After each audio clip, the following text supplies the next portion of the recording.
여러분은 미신을 얼마나 믿으시나요? 특히 누군가가 섬뜩한 표정으로.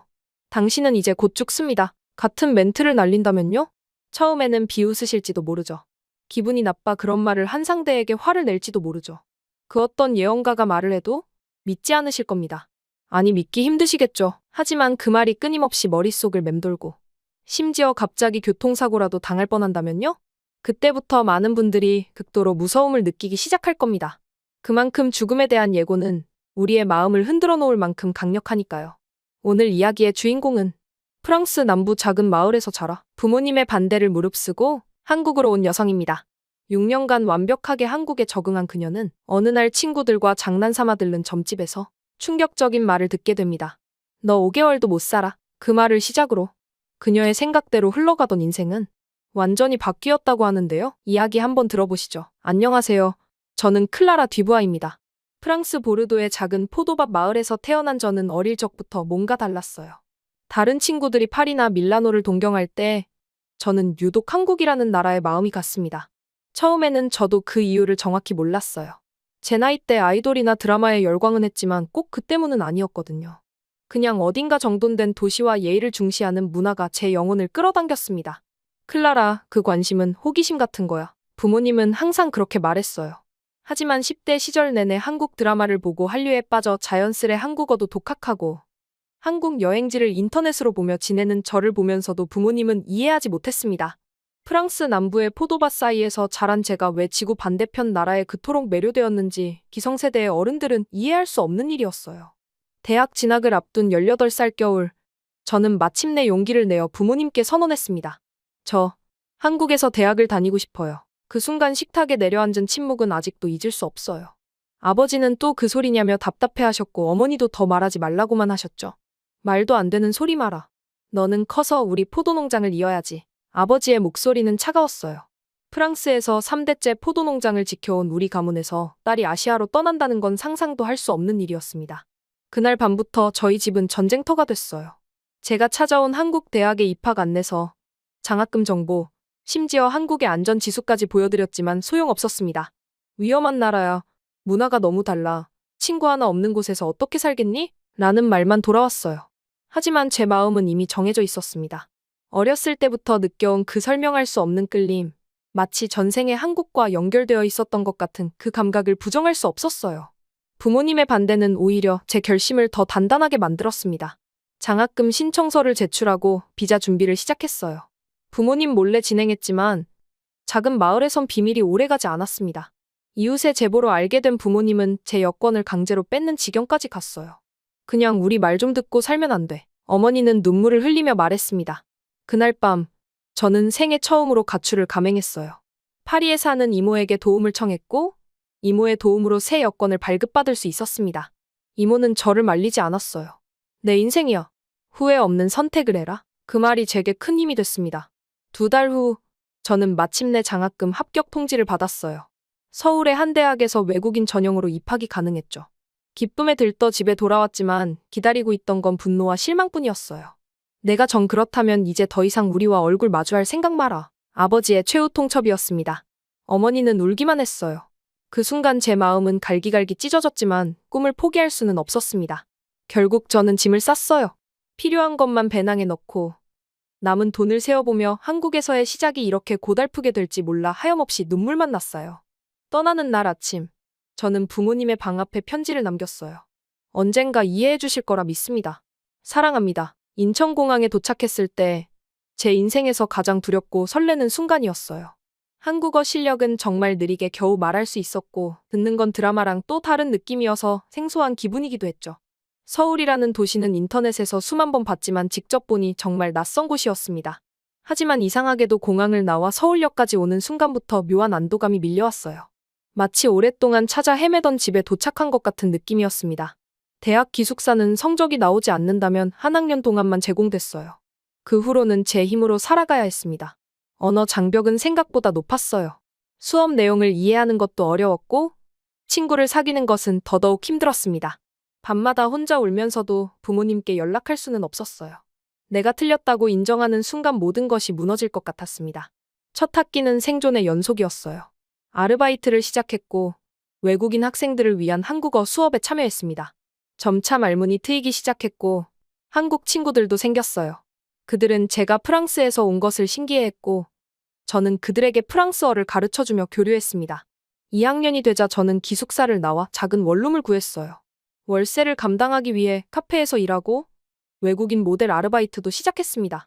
부모님과의 연락은 감히 엄두도 낼 수 없었고 완전히 끊긴 상태였어요. 가끔 이모를 통해 부모님의 안부를 물어보는 정도뿐이었습니다. 3학년 때 알바를 하면서 만난 민준 씨는 제 첫 한국인 남자친구가 됐어요. 그는 제가 한국 생활에 적응하는데 큰 도움을 주었어요. 특히 그 나라 말을 배울 때 사랑만큼 빠른 배움은 없다는 걸 새삼 한 번 더 느꼈어요. 그리고 그의 가족들도 저를 따뜻하게 맞아주었습니다. 처음으로 가족이라는 느낌을 다시 받게 된 순간이었어요. 어느덧 대학을 졸업하고 서울의 한 무역회사에 취직했습니다. 프랑스어와 한국어를 모두 구사하는 제 능력이 인정받은 순간이었어요. 민준 씨와는 헤어졌지만 우리는 여전히 좋은 친구로 남았습니다. 6년이라는 시간 동안 저는 완전히 한국인처럼 변해 있었어요. 김치를 즐겨 먹고 지하철을 능숙하게 타며 심지어 한국식 존댓말과 반말의 경계까지 자연스럽게 구분할 수 있게 됐습니다. 그렇게 안정된 삶을 살던 어느 날 회사 동료 진아가 제안했어요. 클라라, 우리 퇴근하고 점집 갈래? 요즘 유명한 곳이 있거든. 처음엔 거절했지만 다른 친구들도 함께 한다기에 호기심에 따라 나섰습니다. 명동의 좁은 골목, 간판도 없고 그냥 일반 집처럼 보이는 곳이었어요. 안으로 들어서자 향 냄새가 진하게 풍겼습니다. 정말 피도 눈물도 안 나오게 생긴 기센 여자가 저를 유심히 바라보더니 갑자기 말했어요. 프랑스에서 왔구나? 놀랐지만 그건 제 외모 때문이라 그려려니 했습니다. 제가 앉자마자 노파는 제 손을 낚아채더니 송금을 보고선 갑자기 표정이 변했어요. 뭔가 충격적인 것을 본 듯했습니다. 뭔가 잘못됐네. 너 앞으로 5개월도 못 살아. 그 말을 듣는 순간 등줄기가 서늘해졌어요. 무슨 말도 안 되는 소리예요. 저는 화를 내며 자리를 박차고 나왔습니다. 친구들도 당황한 표정으로 저를 따라 나왔어요. 미친 여자네. 신경 쓰지 마, 클라라. 진아가 위로했지만 그 말은 자꾸만 제 귓가에 맴돌았습니다. 다음 날 출근길. 횡단보도를 건너던 중 핸드폰에 정신이 팔려 신호가 바뀐 것도 모른 채 걸었어요. 갑자기 들려온 끼익하는 브레이크 소리에 고개를 들었을 때 노란 택시가 제 코앞에서 멈춰 있었습니다. 운전사는 창문을 내리고 고래고래 소리를 질렀어요. 하지만 저는 들리지 않았습니다. 귓가에 울리는 건 오직 그 점쟁이의 목소리뿐이었어요. 너 5개월도 못 살아. 그날부터 저는 하루 종일 불안이 시달렸습니다. 미신을 믿지 않는다고 생각했지만 갑자기 모든 것이 불길하게 느껴졌어요. 길을 가다 개가 짖거나 고양이만 봐도 가슴이 철렁했고 누군가 재채기를 해도 놀랐습니다. 점점 악몽에 시달리기 시작했고 식욕도 떨어졌어요. 그냥 건강검진이라도 받아볼까? 불안한 마음에 마침내 병원을 찾았습니다. 그저 미신 때문에 괜한 검사를 받는다고 스스로도 어이가 없었죠. 하지만 그 결정이 제 인생을 완전히 바꿔놓을 줄은 상상도 못했습니다. 종합병원 로비에 앉아 접수번호를 기다리는 동안 괜히 긴장되어 손은 떨리고 있었어요. 이런 바보 같은 짓을 하고 있다니. 스스로를 비웃었지만 그 점쟁이의 말은 여전히 제 귓가를 맴돌았습니다. 접수 창구에서 저는 종합건강검진을 신청했어요. 간호사는 조금 의아한 눈길로 저를 바라봤습니다. 당연히 젊은 외국인이 한국말도 잘하는데 종합검진을 받으러 온 경우는 흔치 않았겠지요. 클라라님, 이쪽으로 오세요. 간호사의 호명을 듣고 일어섰어요. 건강검진실로 향하는 복도는 이상하게 길게 느껴졌습니다. 체열, 소변검사, 엑스레이, 모든 과정이 순조롭게 진행됐어요. 마지막 절차는 내시경이었습니다. 긴장하지 마세요. 잠시 불편할 수 있지만 금방 끝납니다. 의사의 말에 고개를 끄덕였어요. 손등에 흘러들어가는 마취약이 강렬하게 느껴졌고 이내 의식이 흐려지기 시작했습니다. 마취에서 깨어났을 때 저는 회복실 침대에 누워 있었어요. 몽롱한 상태에서 간호사의 뒷모습이 보였습니다. 검사 잘 끝났어요? 물었지만 간호사의 표정이 어딘가 불안해 보였어요. 의사 선생님께서 잠시 후 찾아오실 거예요. 잠시만 누워 계세요. 그녀의 대답은 제가 알던 건강검진 수순과는 달랐습니다. 뭔가 잘못됐다는 불길한 예감이 들었어요. 30분쯤 지났을까? 내시경을 담당했던 의사가 차트를 들고 들어왔어요. 그의 표정은 심각했습니다. 클라라 씨, 내시경 검사 중에 위 상단에 종양이 발견됐습니다. 그 말을 듣는 순간 주변의 모든 소리가 멀어지는 것 같았어요. 마치 물속에 잠긴 듯 아득했습니다. 종양이요? 믿을 수 없는 말이었지만 김 교수의 표정은 진지했어요. 아직 양성인지 악성인지 단정할 수는 없습니다. 조직 검사가 필요해서 조직을 떼어냈어요. 결과가 나오려면 시간이 좀 걸리겠습니다. 그의 말이 계속됐지만 제 귓가에는 하나의 단어만 맴돌았습니다. 암. 26, 이제 막 인생을 시작한 나이에 그런 진단을 받을 거라고는 상상도 못했어요. 병원을 나서는 발걸음이 무거웠습니다. 햇살은 여전히 밝게 빛나고 사람들은 평소처럼 바쁘게 움직였어요. 하지만 제게는 모든 것이 달라 보였습니다. 마치 투명한 벽이 나와 세상 사이에 놓인 것 같았어요. 집으로 향하는 지하철에서 저는 핸드폰을 꺼내 위 종양에 대해 검색했습니다. 검색 결과는 더욱 불안감을 증폭시켰어요. 악성일 경우의 생존율, 치료 과정, 합병증, 모든 정보가 공포로 다가왔습니다. 아파트 문을 열고 들어서자 현우가 놀라며 반갑게 맞아줬어요. 그는 제가 1년 전부터 사귀기 시작한 남자친구입니다. 디자인을 전공하던 현우는 집에서도 돈을 버는 대단한 친구예요. 모델 알바를 하며 현장에서 만났지만 어느새 함께 살게 됐어요. 왔어? 회사는? 그의 질문에 대답할 말을 찾지 못했습니다. 소파에 앉아 모든 걸 이야기했어요. 점쟁이의 예언부터 오늘 병원에서 들은 이야기까지. 처음엔 믿지 못하는 표정이었지만 진료 결과지를 보더니 현우의 얼굴도 굳어졌습니다. 항상 이성적인 그였지만 눈빛에서 걱정이 느껴졌습니다. 결과 나올 때까지 괜한 걱정하지 마. 양성일 수도 있어. 그날 밤 잠을 이루지 못하고 천장만 바라봤어요. 지난 삶이 주마등처럼 스쳐 지나갔습니다. 프랑스를 떠난 순간부터 한국에서의 6년까지. 그리고 문득 떠오른 얼굴들은 다름 아닌 부모님이었어요. 다음 날 아침, 저는 회사에 휴가를 신청했습니다. 좌절에 빠진 저는 현우에게 수십 번 아니 수백 번을 물었어요. 만약 정말 암이라면 나 어떡해? 현우는 한참을 침묵했어요. 그리고 조용히 말했습니다. 그럼 지금 가장 먼저 생각나는 걸 해야 하지 않을까? 그 말에 순간 떠오른 건 6년 동안 한 번도 연락하지 않았던 부모님의 얼굴이었어요. 눈물이 왈칵 쏟아졌습니다. 저는 그동안 얼마나 완고했을까요? 꿈을 쫓는다는 명분 아래 저를 사랑하는 사람들에게 얼마나 상처를 줬을까요? 부모님께 연락해볼까 해. 제 말에 현우는 아무 말 없이 고개를 끄덕였어요. 그는 항상 제 이야기를 들어왔지만 한 번도 부모님과 화해하라고 강요하지 않았습니다. 그저 제가 스스로 그 결정을 내리길 기다렸던 거예요. 핸드폰을 들고 한참을 망설였습니다. 어떤 말부터 해야 할지, 6년의 공백을 어떻게 메워야 할지 막막했어요. 결국 저는 이모에게 먼저 연락했습니다. 너무나 놀랍게도 이모는 여전히 같은 번호를 사용하고 있었어요. 클라라? 정말 너니? 이모의 목소리가 떨렸습니다. 그녀에게도 연락을 끊은 지 오래였어요. 부모님은 어떠세요? 조심스럽게 물었더니 이모는 한참 동안 말이 없었습니다. 여전하지. 두 사람 다 생기가 없어 클라라. 언제쯤 연락 한번 해드릴래? 그 말에 가슴이 찢어지는 것 같았어요. 제가 무슨 짓을 한 거죠? 자존심 하나로 가족을 등졌고 그들의 사랑을 거부했습니다. 이모, 제가 오래 못 살지도 몰라요. 떨리는 목소리로 고백했어요. 처음으로 누군가에게 내 두려움을 솔직하게 토로했습니다. 이모는 잠시 침묵했다가 단호하게 말했어요. 집에 와, 클라라. 지금 당장. 그 말은 마치 구원의 손길 같았습니다. 제 마음속 깊은 곳에서는 항상 돌아가고 싶었던 것 같아요. 단지 프랑스가 아닌 가족이라는 품으로요. 현우에게 상황을 설명했더니 그는 제 손을 꼭 잡아주었습니다. 내가 원하는 거라면 지지해. 하지만 혼자 보내고 싶지는 않아. 그의 말에 감동했지만 이건 제가 혼자 해결해야 할 문제였어요. 고마워. 하지만 이건 내가 스스로 마주해야 할 거야. 제 결심을 이해한 현우는 고개를 끄덕였습니다. 그는 다음 날 아침 일찍 저를 공항까지 데려다 주었어요. 인천공항에서 파리행 비행기를 기다리는 동안 지난 6년의 기억들이 스쳐 지나갔습니다. 처음 한국에 도착했을 때의 설렘, 언어를 배우며 겪었던 좌절, 친구들과 나눈 웃음. 이 모든 것들이 제 일부가 되었어요. 12시간의 비행 끝에 드골 공항에 도착했습니다. 그곳에서 이모가 저를 기다리고 있었어요. 그녀는 6년 전보다 나이가 들었지만 여전히 따뜻한 미소를 짓고 있었습니다. 부모님께는 말씀 안 하셨죠? 걱정스럽게 물었어요. 이모는 고개를 저었습니다. 직접 보고 말씀드려 클라라. 보르도행 기차를 타고 고향으로 향했어요. 창밖으로 펼쳐지는 프랑스의 시골 풍경이 낯설면서도 익숙했습니다. 이제는 한국의 분주한 도시 풍경에 더 익숙해진 제게 이 여유로운 풍경은 마치 다른 세계처럼 느껴졌어요. 마침내 기차가 보르도에 도착했고 택시를 타고 우리 집으로 향했습니다. 마을은 6년 전과 거의 똑같았어요. 시간이 멈춘 것처럼 아름답고 고요했습니다. 택시가 집 앞에 멈추자 가슴이 터질 것 같았어요. 이 문을 두드릴 용기가 있을까요? 부모님이 저를 보면 혼내실까요?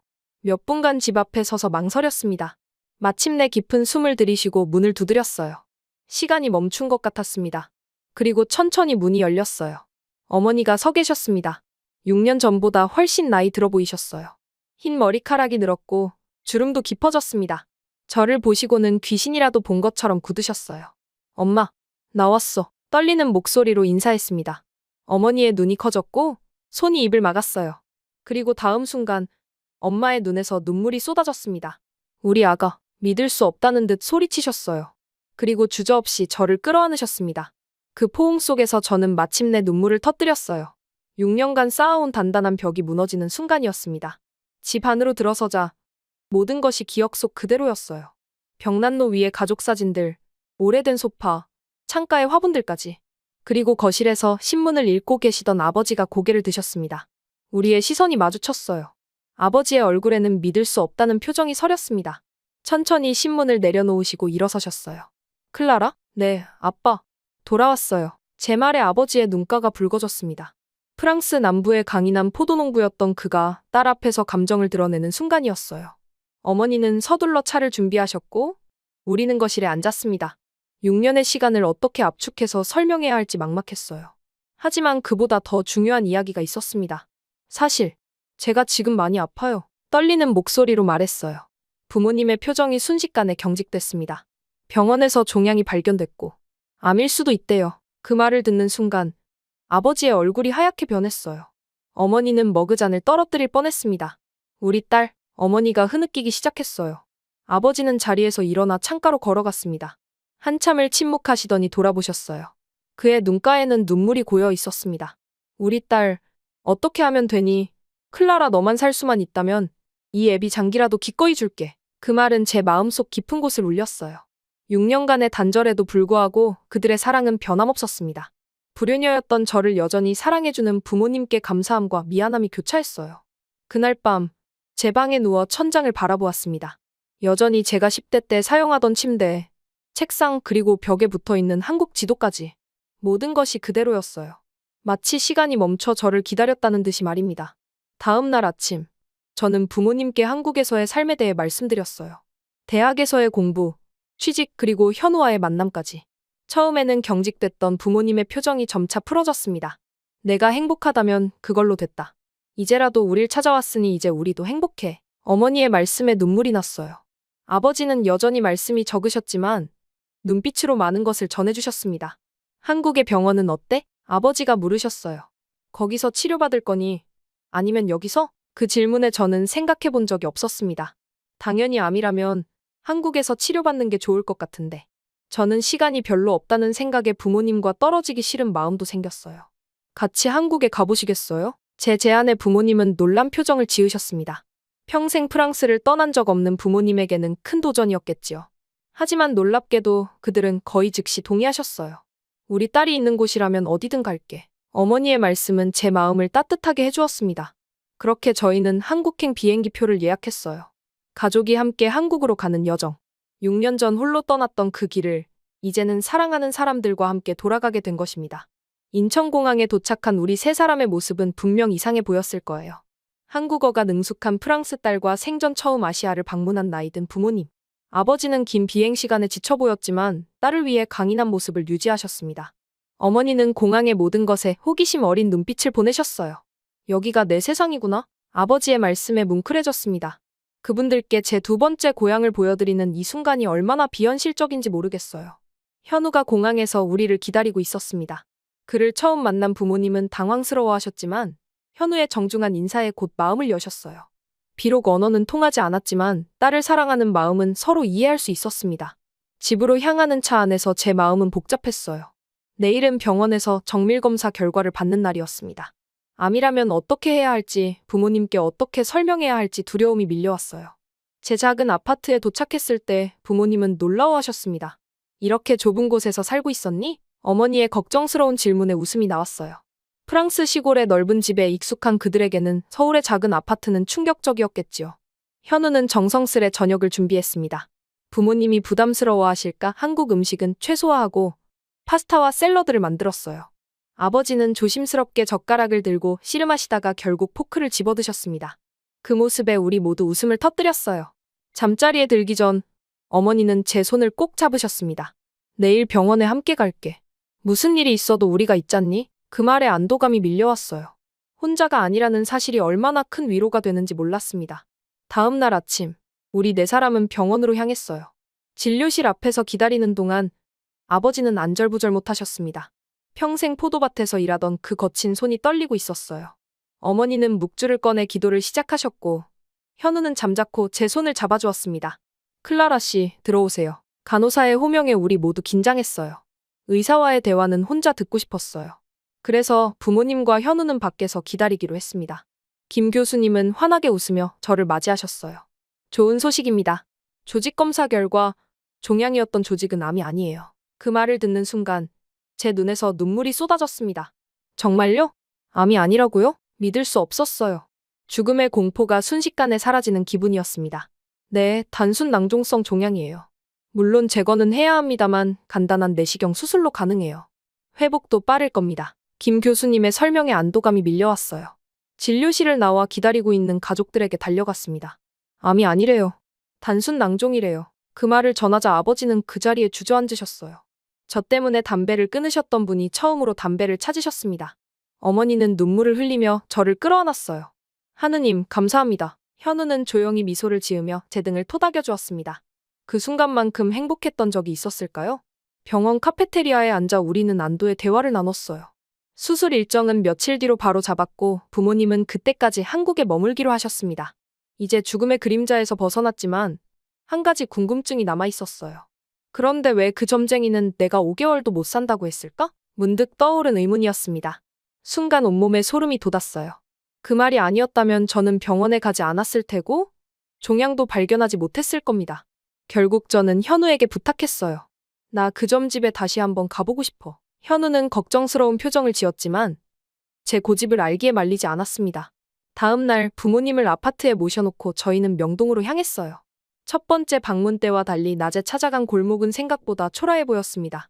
그냥 으슥한 골목길처럼 보이고 저번처럼 사람이 바글바글하지 않았어요. 그리고 문은 굳게 닫혀 있었어요. 이상하네. 주변 가게에 물어보니 충격적인 사실을 알게 되었습니다. 그 점집은 사기꾼이었고 경찰에 신고가 들어가 갑자기 사라졌다는 거예요. 벽에는 사기꾼이라는 낙서까지 있었습니다. 허탈한 마음으로 카페에 앉았어요. 그럼 그 말은 그냥 사기였던 거야? 이해가 되지 않았습니다. 왜 하필 저에게 죽음을 예언했는지, 그리고 왜 그렇게 저만 보고 눈을 희번뜩했는지 말이에요. 어쩌면 운이 좋았던 걸지도 몰라. 현우의 말에 고개를 끄덕였습니다. 그러고 보니 점쟁이의 말은 구체적이지 않았어요. 5개월도 못 산다는 모호한 표현이었을 뿐 병명이나 이유는 언급하지 않았습니다. 근데 생각해보면 그 거짓말 덕분에 난 부모님을 다시 만났어. 문득 깨달음이 왔어요. 죽음의 공포가 아니었다면 과연 제가 자존심을 버리고 프랑스로 돌아갔을까요? 6년간의 단절을 제가 먼저 깨뜨렸을까요? 집으로 돌아오는 길, 제 마음은 이상하게 평온했습니다. 완전한 거짓말 속에서도 진실을 찾게 된 것 같았어요. 인생의 가장 큰 위기가 결국은 축복으로 바뀌었다는 사실이 신기했습니다. 수술하기 전날 밤, 저는 부모님과 함께 한강변을 걸었어요. 서울의 밤 풍경을 보여드리고 싶었습니다. 어머니는 반짝이는 도시의 불빛에 감탄하셨고, 아버지는 조용히 강물을 바라보셨어요. 내가 여기서 행복하다면 우리도 이해할게. 아버지의 말씀에 눈물이 핑 돌았습니다. 그분들의 인정이 얼마나 소중한지 이제야 깨달았어요. 사실 처음엔 이해 못했어. 어머니가 말을 이으셨습니다. 우리 딸이 왜 프랑스를 떠나 한국으로 가려는지. 하지만 이제 조금은 알 것 같구나. 다음 날 아침, 수술을 위해 병원에 왔습니다. 간단한 시술이라고는 하지만 여전히 불안했습니다. 현우는 병실에서 노트북으로 일을 하며 저를 지켜주었고 부모님은 번갈아가며 제 손을 잡아주셨어요. 수술은 1시간도 채 걸리지 않았습니다. 깨어났을 때 가장 먼저 본 것은 안도의 미소를 짓고 있는 세 사람의 얼굴이었어요. 그 순간 깨달았습니다. 제가 얼마나 많은 사랑을 받고 있는지, 그리고 그 사랑을 당연하게 여겼는지 말이에요. 회복은 의사의 말대로 빨랐습니다. 며칠 후면 일상에 전혀 지장 없을 거라고 했습니다. 병원 침대에 누워 창밖을 바라보며 생각했습니다. 평범한 일상이 얼마나 소중한지, 그리고 그 일상을 함께 나눌 사람들이 얼마나 귀중한지. 그 점쟁이에게 오히려 감사해야겠어요. 문득 부모님께 말했습니다. 그 거짓말이 아니었다면 우리는 지금 이렇게 함께 있지 못했을 테니까요. 아버지는 깊이 공감한다는 듯 고개를 끄덕이셨어요. 때로는 거짓 속에서도 진실을 찾게 되는 법이지. 병원에서 퇴원하는 길에 저는 문득 깨달았습니다. 저를 죽일 거라 예언했던 그 점쟁이의 말은 정확히 맞았어요. 옛 클라라는 정말로 죽었으니까요. 가족을 등지고 고집만 부리던 그 어린 소녀는 이제 없습니다. 그 자리에 가족의 소중함을 알고 사랑의 가치를 깨달은 새로운 클라라가 태어났어요. 수술 이후 일주일이 지난 어느 토요일 아침, 저는 부모님을 이끌고 남산 타워로 향했어요. 서울의 전경을 보여드리고 싶었습니다. 케이블카를 타고 올라가는 동안 어머니는 마치 어린아이처럼 창밖을 내다보셨어요. 아버지는 여전히 무뚝뚝한 표정이었지만 그분의 눈빛에서 호기심을 발견할 수 있었습니다. 이게 내가 6년 동안 살아온 도시예요. 전망대에 도착해서 말했어요. 발 아래로 펼쳐진 서울의 전경은 숨이 멎을 정도로 아름다웠습니다. 한강이 도시를 가로지르고 빼곡한 빌딩들 사이로 녹색 공원들이 점점이 박혀 있었어요. 너무 복잡해 보이는구나. 어머니의 말씀에 웃음이 나왔습니다. 프랑스 시골에서 평생을 사신 분들에게는 서울의 활기찬 에너지가 부담스러울 수 있겠죠. 처음엔 저도 그랬어요. 하지만 이 복잡함 속에도 질서가 있고 사람들은 서로를 배려해요. 제 말에 아버지가 고개를 끄덕이셨어요. 그는 지하철에서 노인에게 자리를 양보하는 젊은이들을 보고 놀라워하셨었습니다. 남산에서 내려와 명동 거리로 향했어요. 쇼핑객들로 북적이는 거리를 지나며 부모님께 제가 자주 가는 카페와 식당들을 소개했습니다. 어머니는 한국 화장품 가게에 관심을 보이셨고 아버지는 한국 전통 공예품에 눈길을 주셨어요. 오늘은 제가 가이드가 될게요. 활짝 웃으며 말했습니다. 평소였다면 절대 하지 않았을 행동이에요. 하지만 죽음의 문턱에서 돌아온 후 삶이 얼마나 소중한지 새삼 깨달았습니다. 다음 날에는 현우의 부모님 댁에 초대받았어요. 처음에는 언어 장벽 때문에 걱정했지만 음식과 웃음은 언어가 필요 없다는 것을 깨달았습니다. 현우의 어머니는 프랑스 요리에 대해 물으셨고 제 어머니는 손짓발짓으로 레시피를 설명하셨어요. 두 아버지는 소주와 와인을 번갈아 마시며 이상한 우정을 쌓아가고 있었습니다. 그렇게 한 달이 흘렀어요. 부모님의 비자 기간도 얼마 남지 않았습니다. 언젠가는 결정을 내려야 할 시간이 다가오고 있었어요. 현우와 저는 부모님을 모시고 한강변 공원으로 피크닉을 나갔습니다. 봄날의 따스한 햇살 아래 우리는 도시락을 펼쳤어요. 클라라, 우리가 곧 돌아가야 한다는 걸 알고 있지? 어머니의 말씀에 마음이 무거워졌습니다. 그동안 함께한 시간이 너무 소중했거든요. 네, 알고 있어요. 목이 메어 겨우 대답했어요. 부모님이 프랑스로 돌아가면 또 언제 만날 수 있을지 막막했습니다. 그때 현우가 조용히 말했어요. 사실 제가 제안드릴 게 있습니다. 그의 진지한 표정에 우리 모두 귀를 기울였습니다. 클라라 부모님께서 한국에 자주 오시고 머무르실 수 있는 방법이 있어요. 현우의 제안은 놀라웠어요. 그의 가족이 무주에 소유한 작은 땅이 있는데 그곳에 프랑스식 와이너리를 열면 어떻겠냐는 거였습니다. 아버지의 포도 재배 기술과 한국의 새로운 와인 시장을 접목하는 아이디어였어요. 한국에서 포도를 재배한다고 아버지는 믿을 수 없다는 표정이었습니다. 하지만 그의 눈빛에서 관심이 느껴졌어요. 다음 날 우리는 현우가 말한 그 땅을 방문했습니다. 무주의 한적한 언덕이었어요. 아버지는 즉시 전문가의 눈으로 땅을 살펴보기 시작하셨습니다. 토양을 만져보고 기울기를 확인하시더니 놀라운 결론을 내리셨어요. 생각보다 괜찮은 땅이군. 특히 이 경사와 햇빛 방향은 좋은 포도가 자랄 수 있어. 아버지의 눈이 반짝였습니다. 오랜만에 보는 열정적인 모습이었어요. 그날 저녁 부모님은 진지한 대화를 나누셨습니다. 저는 거실에서 긴장한 채 기다렸어요. 이것은 단순한 제안을 넘어선 완전히 새로운 삶을 시작하는 결정이었으니까요. 다음 날 아침, 아버지가 결정을 알려주셨어요. 우리가 나이를 먹어 새로운 시작을 하기엔 늦었다고 생각했지만 이제 보니 그게 아닌 것 같구나. 그분의 목소리에는 결의가 담겨 있었습니다. 한국에서 작은 와이너리를 시작해볼까 해. 그 말을 듣는 순간 눈물이 쏟아졌어요. 부모님이 저를 위해 프랑스 말고 한국에서 새 삶을 시작하신다니 믿을 수 없었습니다. 정말 괜찮으세요? 프랑스 와이너리는 지배인만으로 만족 못하시잖아요. 걱정스럽게 물었어요. 어머니는 따뜻한 미소로 제 손을 꼭 잡아주셨습니다. 우리 인생의 가장 소중한 보물은 내가 행복한 모습을 보는 거란다. 그 말에 더 이상 눈물을 참을 수 없었어요. 그렇게 우리의 새로운 도전이 시작됐습니다. 부모님은 프랑스로 잠시 돌아가 필요한 것들을 정리하고 와인 제조 장비를 보내기로 하셨어요. 현우는 사업 계획서를 작성하고 필요한 허가를 알아보기 시작했습니다. 부모님이 떠나기 전날 밤, 우리는 한강변 레스토랑에서 저녁을 먹었어요. 서울의 밤 풍경이 창밖으로 펼쳐져 있었습니다. 아버지는 와인 한 잔을 들고 조용히 말씀하셨어요. 내가 왜 여기서 살고 싶었는지 이제 알겠다. 그 말에 가슴이 뭉클해졌습니다. 이곳은 혼돈 속에 질서가 있고 전통과 현대가 공존하는 독특한 곳이구나. 그리고 무엇보다 사람들이 따뜻해. 어머니도 고개를 끄덕이셨어요. 처음엔 이해하지 못했지만 내가 이곳에서 빛나는 모습을 보니 이해가 된다. 고향은 태어난 곳이 아니라 마음이 편안한 곳인가 보구나. 그 말을 듣는 순간 오랫동안 제 마음속에 있던 무언가가 풀리는 느낌이었어요. 고향을 떠나 새로운 땅에서 살면서도 늘 품고 있던 죄책감이 사라지는 기분이었습니다. 2달 후 부모님은 프랑스 운영을 이모에게 위임하고 한국으로 돌아왔어요. 무주의 작은 언덕에는 포도나무가 심어지기 시작했고 작은 와이너리 건물의 기초가 놓였습니다. 아버지는 매일 아침 일찍 일어나 땅을 살피고 어머니는 한국 요리를 배우며 지역 주민들과 친해지기 시작하셨어요. 와이너리가 완성되기까지는 시간이 걸리겠지만 우리 모두 그 과정을 즐기고 있었습니다. 주말마다 저와 현우는 무주로 가서 농사일을 돕고 함께 식사를 하며 웃음꽃을 피웠어요. 어느 가을날 포도나무들이 자리를 잡아가고 있을 무렵 현우는 저에게 청혼했습니다. 와이너리 언덕 위에서 석양을 배경으로 그는 무릎을 꿇었어요. 클라라, 이제 우리 가족이 되어줄래? 눈물이 앞을 가렸지만 망설임 없이 대답했습니다.